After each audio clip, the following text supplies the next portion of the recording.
My name is Linda. I am 52 years old.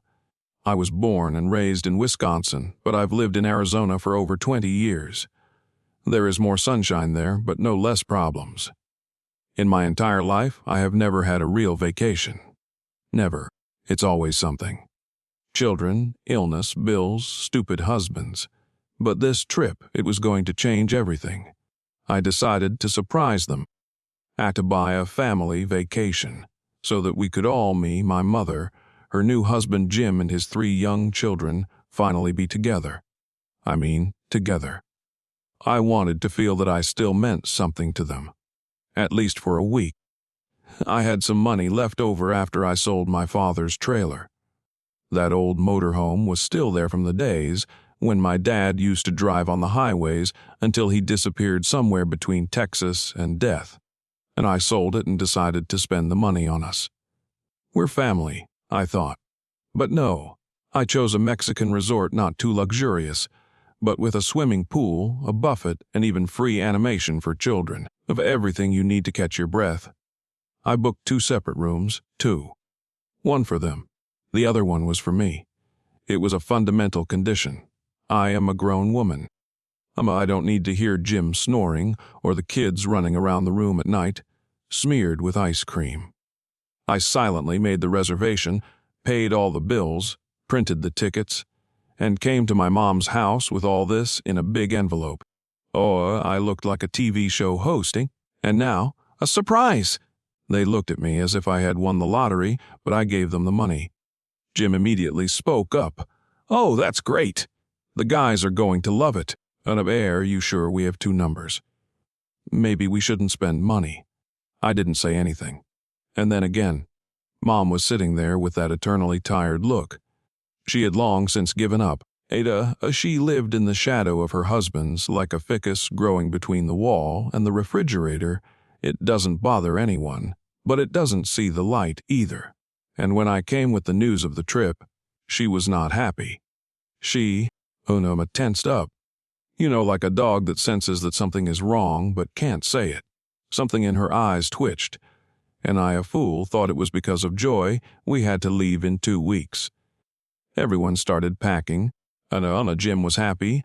The kids were jumping around like monkeys, and my mom. She was already silently swallowing something that I was to learn about later. I worked as a cashier in a chain pharmacy. The salary was so, every penny was sweat and back pain. But this trip was more than just a week under the palm tree. It was a chance. My friend said, "Why are you doing this? You are like an ATM without a password for them. They won't thank you." But I didn't listen. Because what do you do when you want at least a little love, even if it's bought? A week before the flight, my mom called and asked if I was sure I had 2 rooms. I said yes, everything was confirmed. She didn't say anything and quickly said goodbye. It surprised me, but I put it down to fatigue. But I was wrong. They arrived at the airport with 2 suitcases for everyone. They said, "We'll save on luggage." Even then, the kids were chewing on some junk and wiping their hands on my jeans. I was sitting next to them, looking at them and thinking, well, it's only a week. I'll get through it. Little did I know that I would have to endure much more. On the plane, Jim was already making himself at home. He took my blanket, ordered a double gin and tonics on me, of course, and started telling me how nice it was that we would all be in the same room. Like a real family. I flinched. What? 1 room. I asked the hotel to combine our reservations into 1 family suite. "Why 2 rooms? It's only for a week," he said with a reindeer's smile at Christmas.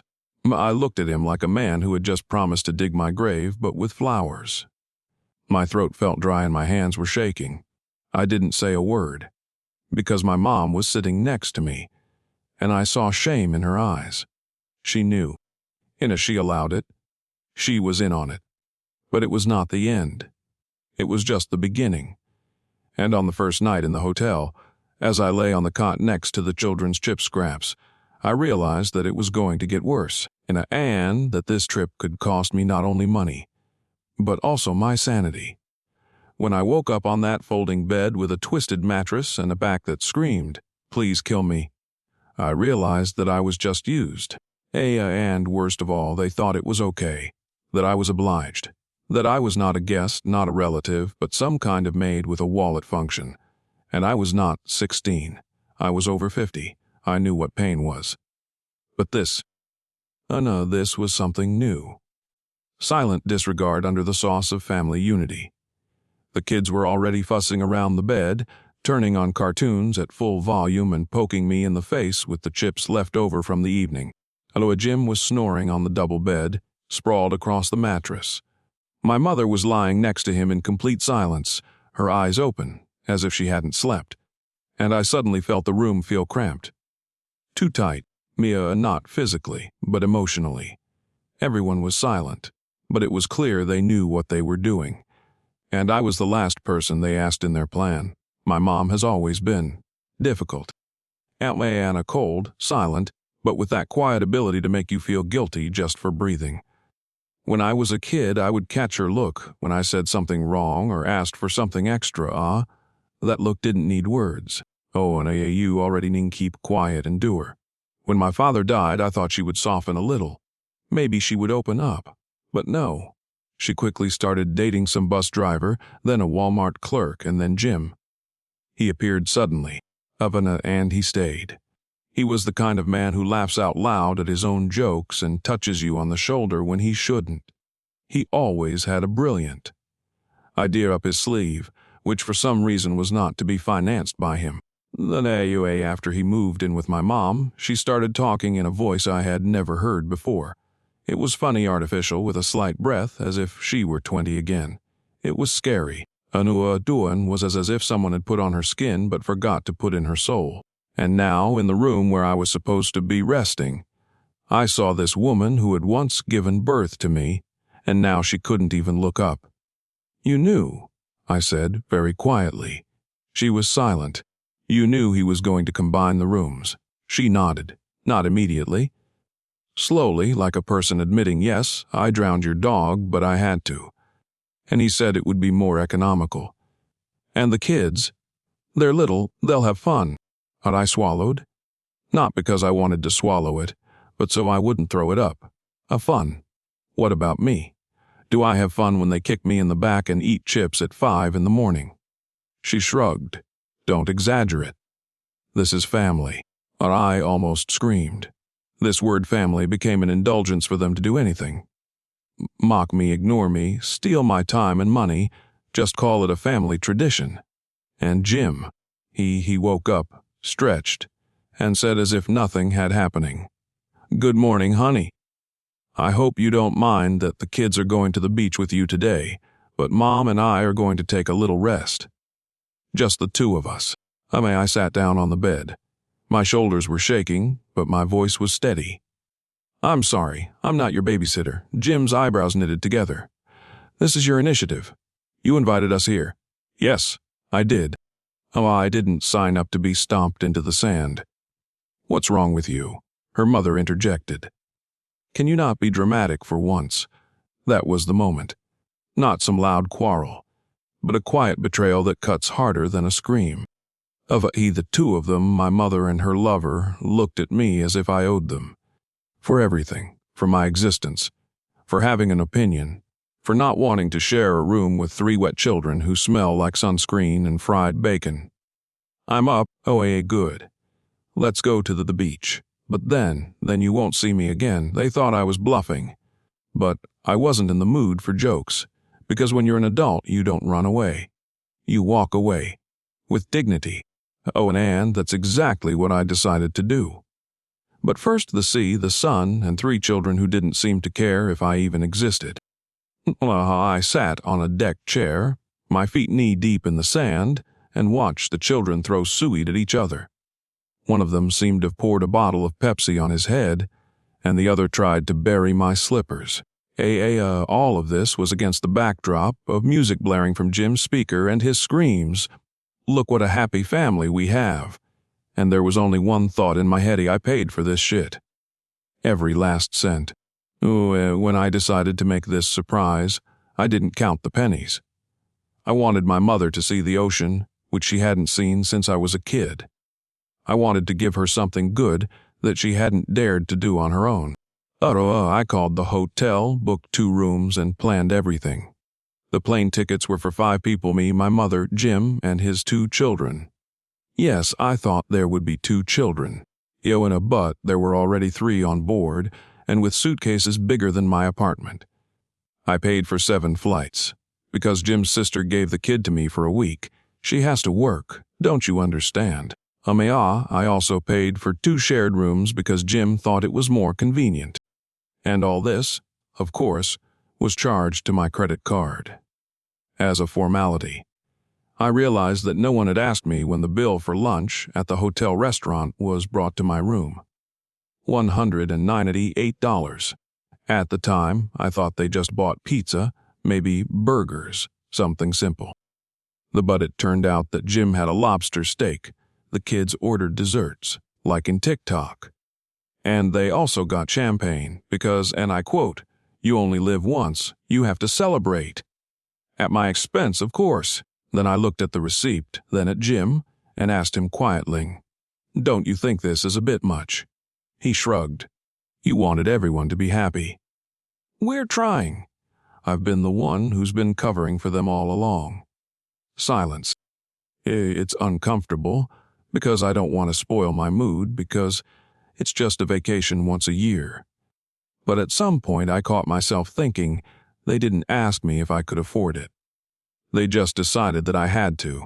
When I tried to bring it up with my mom, she made the same expression again, "Don't start. You're always like this. You have to live for yourself for a while." The kids are happy, Jim is trying. Trying. He's fucking trying for my money. And my mother seems to have completely moved into the "I'd better keep quiet or they'll kick me out of paradise" mode. In the evening, I stopped by the reception because I wanted to extend my reservation for another day. The girl smiled and said, "It's okay. You still have enough credit on your credit card. You want to add the kids' club. And it's already paid for 3. We can extend it." "What kids' club?" I asked. Well, Mr. Jim arranged everything yesterday using your card." I was silent. I really didn't. I just turned around and went to the bar. I got myself a tequila. I had more than one. Because when your mother's husband registers your credit card at kids' entertainment clubs without permission, and you're sitting in a wet swimsuit drenched in someone's Pepsi, you have the right to drink, even if you never drink. The same night, when the kids finally fell asleep for hours of screaming and running around the room, I sat on the balcony with my mom. She didn't answer. She took a drag on her e-cigarette. Do you realize they're taking advantage of me? Jim's just not used to it. He's trying. And the kids. They don't care. They didn't say thank you, neither did you. You're exaggerating. It's always been like this." "Yeah, it's always been that I have to pay for everyone because someone has a hard life." I stood up and looked her straight in the eye. Mom, I'm over 50. I don't have to do anything else. I made this surprise out of love. Malay, and it turned that I am just an ATM. She didn't say anything. Again, at that moment I deciding that's it, period. But before I packed, I had to talk to Jim. One-on-one. Not in front of the children. Not in front of my mom. I had to tell him everything, calmly, but clearly. I didn't know what happened next at the time, but I felt that it was either me or them. And someone would definitely have to leave this room with their suitcases. I wasn't looking for a quarrel, I really wasn't. I wanted a calm conversation, no shouting, no hysterics, no... "Oh, you're exaggerating again."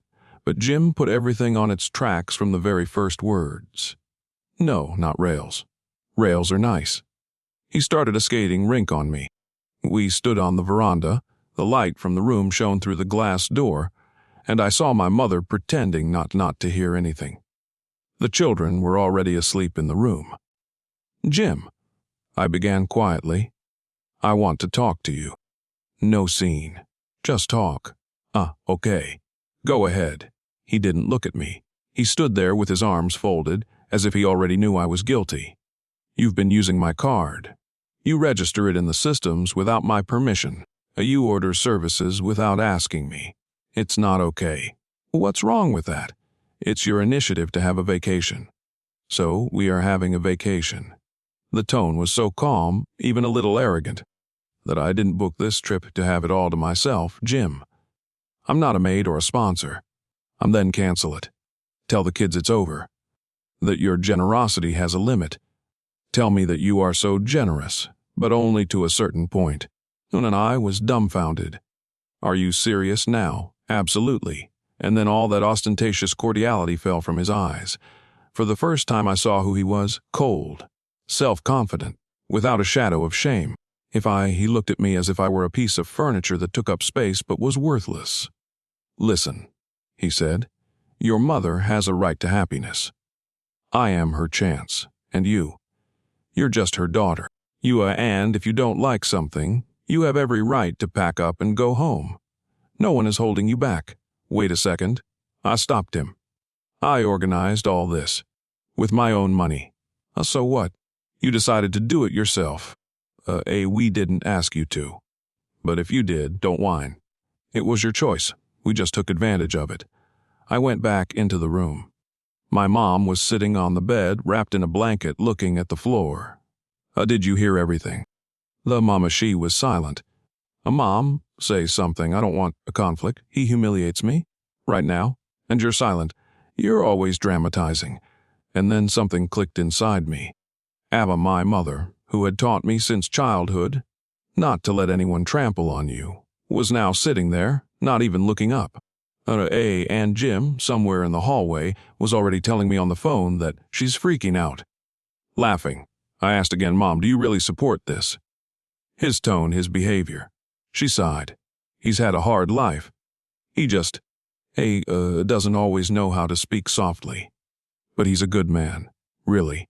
The man steals money from my card, manipulates me, puts pressure on me, and you say he just doesn't know how to speak gently. We're not all perfect, she replied, almost whispering. That was the moment when I realized that my mom, as I knew her, was gone. And all that remained was a woman who was so afraid of being alone that she was willing to tolerate anything, even the neglect of her own child. I stood in the middle of the room, and there was only one word in my head, betrayal. Not Jim's. His behavior didn't surprise me, but my mom's betrayal, her silence, her consent to be trampled on. With my money, I didn't sleep that night. I just stared at the ceiling. And at dawn I got up, quietly packed my suitcase and left the room. But I didn't go to the airport. No, I had one more thing to do, because if they thought I would give up, they didn't know me very well. They say that children are the flowers of life. Maybe they are. But if these flowers grow at your side, in a cramped hotel room, without a break for silence, without parental discipline and at least some order, then they are no longer flowers. They are weeds that devour your nervous system. I stayed in the same hotel because to cancel the whole trip would be to give up the victory. But I moved to a different room, a smaller one, but at least a little further away from my mom and her circus on wheels. I thought it would give me peace of mind. You don't mind if the kids stay with you for a while, do you? She said the next morning. A while? I asked again, already suspecting I was being played again. Jim and I need, some time to ourselves. The kids poured into my room as if they'd been promised Disneyland ice cream and a trampoline all at once. They were dragging suitcases, backpacks, bags, tablets, chips, and God knows what else. In 3 of them, 2 boys, 1 girl. And all 3 had explosive personalities. Within the first 2 hours at my place, one smeared chocolate all over the white bedspread. The other burst into tears because her tablet was not like Tyler's. And the third jumped on the bed and asked loudly, and says it true that you are an older sister and not a grandmother? My nerves were shaking like a plastic fork in the microwave. I wrote to my mom. The answer came in an hour. We are at the spa. Don't worry. They adore you. Adore me. I was running after them like 3 explosive objects. And all I heard in response was, don't touch me. You're not my mom. I want to go to TikTok. And they were filming everything. Videos, photos, screenshots. One of them even tried to film me when I was shouting, Don TPE and THE Pole. There was no night. One of them was talking in his sleep. Another snored like a man in a bus after a shift. And the third one woke up every 2 hours and asked if it was morning. I slept on the edge of the bed, sandwiched between a plush dinosaur and a juice bottle that smelled like a rotten orange. And of course, no help from my mom or Jim. No.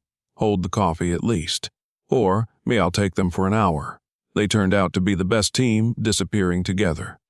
Everything exploded during breakfast at the hotel restaurant. I decided that I would give them a chance to have breakfast like normal people. I got them ready, washed them, dressed them. But one of them threw a tantrum because the syrup on the pancakes was wrong. Another smeared jam on his face. The third one just threw orange juice on me. The whole restaurant looked at me as if I were a victim of a massacre. And I stood there, wet, sticky, with despair in my eyes. And when the waiter politely asked, "Do you want anything else?" I answered, yes. A lonely table, and a separate room. No children, no relatives, no life. 3 days with other people's children is not just helping mom. This is a separate kind of torture. This is a test that breaks the psyche, destroys faith in humanity, and makes you dream of a monastery on the top of Tibet. And the worst thing is that these are not even children. It's the adults who brought them into this world and are convinced that the whole world owes them something. My mom will tell me more later. "Oh, you're exaggerating. They love you." "Do they?" "Yes, they do." Perhaps that's why I couldn't sit properly for 3 days after that, because one of them jumped on my back during a horse game. I realized one thing: if I don't save myself from this family quagmire, no one will do it for me. But to do so, I had to do something very radical, and I already knew where to start. It was my turn to make a surprise. When you are not appreciated, keep quiet. When you are being used, watch. And when they trample on your dignity with dirty bare feet, without even apologizing, just leave. And that's exactly what I did. Without warning, without tears, without a note. But I just packed my things, put my headphones in my ears, and left. No one stopped me. No one even asked where I was going. Everything seemed peaceful that morning. Jim was chewing his bacon. My mom was flipping through a magazine with Life Hacks for a Happy Marriage. And the kids were running between the tables, knocking down straws and pouring juice on everyone. I was sitting across from my mom, looking her in the eye. "Mom," I said calmly, "I can't take it anymore. This is not a vacation. It's hard labor." "Don't exaggerate," she replied, not even looking up. And I was not just tired. I was mentally exhausted. I was crucified between the children, my mother's silence, and my stepfather's passive disregard. And, most importantly, between the fact that I was not heard. I didn't want scandals. I didn't want explanations. Because I had already explained. And screamed, and nothing changed. Mom thought it was a phase. Jim just disappeared when something had to be decided. I finished my coffee. I wiped my lips with a napkin. Then I went to my room and packed a bag. A light suitcase, a couple of clothes, headphones, and my passport. And that was at no stage. No theater. I quietly left through the main entrance. I walked along the beach. I turned into the alley to the bus station. The sun was beating on my face. My legs were trembling a little. But inside, for the first time in a long time, I was calm. I was no longer in a cage. A few hours passed, no call. No message. No, "Where are you?" No, "Where did you go? We're worried." Nothing. I checked my phone. It has a signal. There is a battery, there is silence too. Deaf, indifferent, native silence. And then it hit me. Not anger. Not pain. But understanding. They were comfortable as long as I was around. As long as I was like furniture, luggage like a nanny. And as soon as I was no longer profitable, I was simply erased. Because I was never important there. And I was an option, an add-on, a temporary convenience. I took a bus to the nearest town. I found a small motel on the coast, old, shabby, but with a nice owner who served me tea with lemon and didn't ask me anything unnecessary. I sat on the balcony in the evening, looked at the sky, listened to the waves, and felt my own self returning. No screaming, no tantrums, no explanations. Where are you? We need to talk. It wasn't, I'm worried. It was, we need to, or again about them. Again, not about me. I left the message unread, because for the first time in a long time, I decided I am not a tool. I am not an aid fund for toxic relatives. And I have the right to silence. Did it hurt? Of course it did. It was my mom, the person who was supposed to protect me, to stand by my side. But she chose Jim. She chose the children. She chose her convenience. And when I disappeared, it didn't ruin her day. I didn't fit into the schedule. That night I bought a plane ticket. Back home. To a new life where I set my own boundaries. I didn't know what awaited me yet, but I knew for sure that I was not going back to them. But the next morning, and there was a note waiting for me at the reception desk, and it was from Jim. He had found me, but not to bring me back, but to blame me.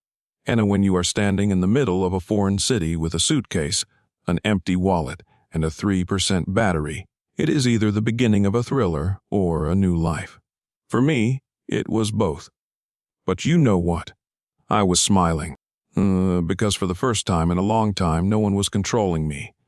No one said I was exaggerating. No one manipulated me. No one gagged me. After a message from Jim accusing me of abandoning my family in a difficult moment. I simply deleted the chat. Family. It wasn't a family. It was a gang of selfish egomaniacs who benefited from having me by their side as long as I paid, kept quiet, and carried everything. And now I'm alone. Without a plan, but with a clear feeling no turning back. Those 2 nights in a cheap motel were a luxury. I had no more money for housing. I was out of money. My bank card was blocked. Jim hadn't forgotten to cancel the shared access to the part of the account I had been depositing for the vacation. The irony, full story. The price of freedom, expensive, but an honest one. I met the 3rd morning on a park bench, in flip-flops with a backpack instead of a pillow, and a coffee from a vending machine bought for me by an old Mexican woman selling bracelets. Did you escape? She asked. You did, and I nodded. You did well, she said. Life is not a prison. It's not a hotel for vermin, and she left, leaving me another apple. I started listening to myself. Not my mom, not my stepfather. Not the moral shoulds from the internet. I listened to myself. And my inner voice said, you're not broken, you're out of the cage. I didn't know what I was going to do next. I had no backup plan. But I knew exactly what I would know. Dog, I would not return to those who had rejected me. You don't realize how much fear is choking you until you exhale it completely. I was sitting by the beach. My feet were in the sand. The sun was not yet hot. The sea was humming with its own rhythm, and I was just there, without a schedule, without anyone's expectations. For the first time I felt alive. Do you know what the strangest thing was?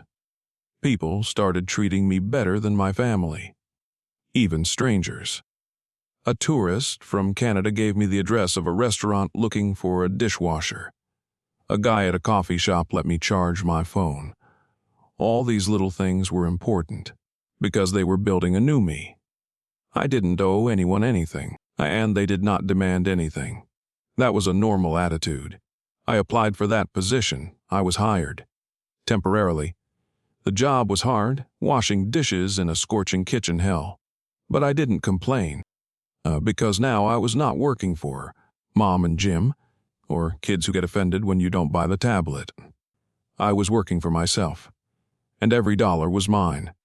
Earned, honestly earned. Are you seriously on the street? And come back, let's talk. And then another one. Jim says you stole money. Is it true? Just like that? And even how are you? Not, we're worried. Not, it's our fault. It was just, you're guilty. I answered only one thing. I am no longer your convenience. Live your life as you know how. Yes, it was scary. Yes, I cried at night. My back hurt after work. The sound of the coffee machine made me cry. But every day was a day of my freedom. I didn't want to get it all back.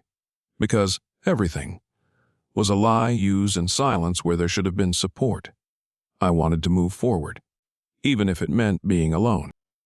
And when I got used to it a little bit, started planning an apartment, another part-time job, at least a little bit of money saved, I got a call from an unknown number. A man's voice. "You're Martha, right? They're looking for you." No who? On the kids, Jim's kids. They came on, they said. "We want to apologize. I didn't believe in accidents, not after everything. After Jim, my mom, children, betrayal, humiliation. Elia, after I was thrown not physically, but mentally into the deepest hole. But that night when I had only a half pack of cookies and $15 in tips from the day, I went ashore just to breathe. And that's when I saw it. Oh, he was sitting on the sand, without shoes, holding a sketchbook. He looked about 50. Gray hair, a mustache, and slightly stained jeans. Not a tourist. Not a local. Oh no, and definitely not one of those who wants to buy me a drink or get to know me. I just wanted silence. But he looked at me and said, "You have eyes like a person who has escaped." I laughed. And yours are like a person who knows what it's like to run away. We talked for about an hour. About nothing. About everything. About how hard it is to live when there are only other people's expectations around you. How painful it is when you are not heard. How scary it is when freedom comes without guarantees. His name was Thomas. He said that he used to be a lawyer, had money, an office, a wife, a big house. And now he paints people on the beach for small bills. "And what?" I asked. "And I live better than then," he replied, "because I finally live for myself." Unlike everyone else, he didn't ask why I was on the street, where my family was, why I wasn't coming back. He didn't offer help, with a connotation. He did not give advice. He did not put pressure. He was just there. He was listening. And he spoke simply, honestly, without embellishment. A few days later we met again, by chance, but as if on purpose. He showed me a coffee shop where the owner was looking for someone to help him. Not a cook, not a waiter, just someone who knows how not to be afraid of chaos. That's you?" Thomas said. "You're not afraid anymore." "You just go," I went. To the interview. I was hired. Every time we talked, he showed me the me I had long lost. The one who could laugh. You have a backbone," he said. "It's just been broken for a long time. And now it's growing back together. I never thought it was possible to do this without love, without passion, without drama, but with trust. Thomas taught me one simple thing: not everyone needs to like you. And not everyone needs to prove something." He disappeared for a few days. I thought it was over. Another one who inspired and disappeared. But he came back. And you know what? He brought book, not for anyone, for yourself, and I started. I wrote down everything: fears, resentments, gratitude, plans, all sorts of nonsense, my thoughts. And in that stream I finally heard myself. One evening he finally told me. About his wife who left for his partner. About his son who didn't want to talk to him after the divorce. "I chose not to die," he said. And that was the beginning of my life. Thomas was not a prince. He did not save me. But he became what I called the man who showed me the mirror. You are not a victim, you are a survivor. But now, don't just survive. Live.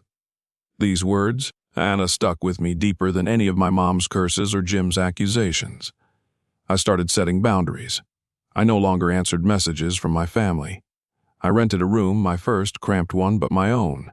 I kept my new job. I kept writing, and I learned to say no. And yes, sometimes Thomas and I just sat in silence. But that silence was louder than any quarrel I had ever heard before, because there was no fear in it, because I was no longer afraid. The call came late at night. The phone vibrated insistently, as if it knew I was on the verge. But I looked at the ceiling and did not move. Not out of pain, not out of resentment. It was just that I had already left the reality where I had to answer. It's strange how time works. Before, every second with my mom or Jim was like hell, and now every minute of silence with Thomas was healing. And here they are, forgotten voices from the past. Mom, we're worried. Daughter, have you gone completely crazy? Come back, be a human being. This is your family. But I couldn't press accept call anymore. My finger was hovering over the screen, but there was silence inside. Stone. It took them almost 2 weeks to remember me. 2 weeks since I disappeared. Not a letter. Not a single message. Not a single question until they were embarrassed in front of neighbors or colleagues. And now, sudden concern, it's too late. I am no longer theirs. At hookah that evening, Thomas was sitting in his armchair reading an old book when I walked in with red eyes. They're calling, I said. He just looked at me. Do you want to answer it? I was silent. Then don't answer it. It was such a simple phrase. And so new to me. All my life I had been trembling before my duties to be polite, obedient, in touch. And now I didn't have to answer. I could just choose myself. The next day they sent a voicemail. Then another one. Then my mom wrote something like, "You should be ashamed. We raised you." And for the first time in my life I answered briefly, "You didn't raise me. You squeezed everything human out of me. And now I'm just trying to survive." I didn't wait for a reaction. I just turned off the sound on my phone and went to wash the dishes at work. But it wasn't what they wrote that hit me the hardest. It was what they didn't write. No, how are you? No, where are you now? No, are you safe? Only reproaches, accusations, and shame. If only they knew how much I dreamed of at least one warm word from them as a child. But now it was too late. One day Jim called. Anna Thomas had just gone to get coffee, and I was alone. The phone vibrated, flashing the name I thought I had already erased from my memory. I was shaking. I didn't answer it, but I listened because Jim had left me on voicemail. "You're being selfish. We've all been looking for you. Are you out of your mind? Come back. I'm sorry. No, I made a mistake. Only. It's your fault. Anna." I turned off the phone completely. At that moment, I did something I had never done before.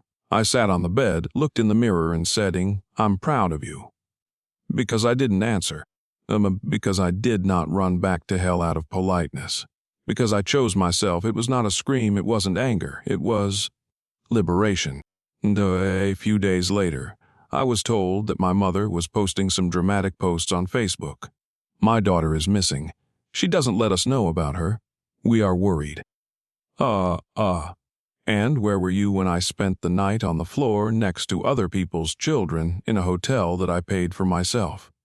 Where were you when I was packing in silence and my mother didn't even look in my direction? Thomas never said that I was good. He just continued to be there for me. No responsibilities, no obligations. And that was the real thing. The silence between us spoke more than all the voices of my family. Because in that silence I knew I would not be betrayed. I would not be accused. They would not force me to go back. And when they called again, I didn't even hear the call. Not because the phone was off, but because I was no longer the person who lived in anticipation of being recognized by someone. Someday, I no longer needed their approval. Because I finally started to approve of myself.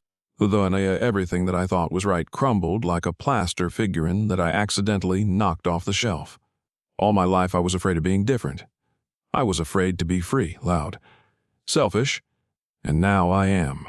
And I don't apologize for it.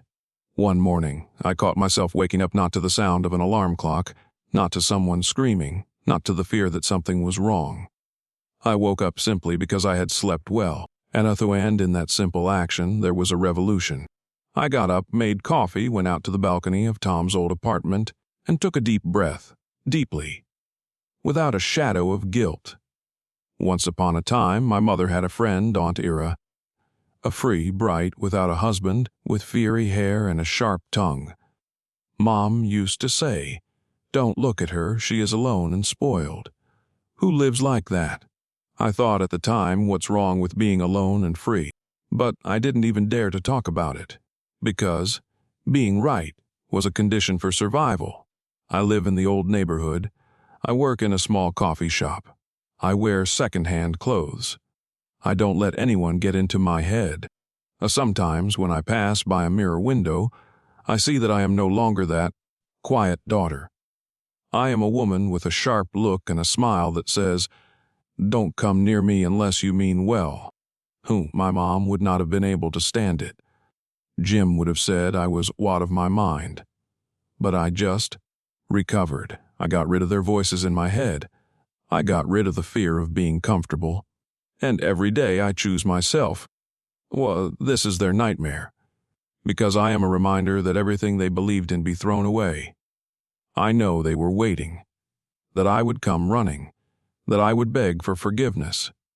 That I would become convenient again, but time passed, and nothing happened. And the worst thing for them is that I didn't die. I did not disintegrate. I did not become a lost case. I blossomed without them. Thomas never asked about the past. He didn't pick at my scars, didn't demand stories. He just lived next to me, and that was enough. Sometimes we would sit together in the kitchen silent, and I would suddenly catch myself thinking, this is it. This is peace. Not love in the movie sense, but something better. Something real. I used to check my phone every day, in case my mom wrote something human, in case someone understood, and now I deleted their numbers. And to be honest, I don't remember the last time I thought about them without disgust. They became a background, noise, the past. I am my present. I was taught that being a good daughter is the meaning of life, and that a woman without a family and children is a tragedy. And I am a bad daughter, childless without a husband, and I am happier than ever, because I finally live not according to someone else's script, but according to my own feelings. And now, who knows?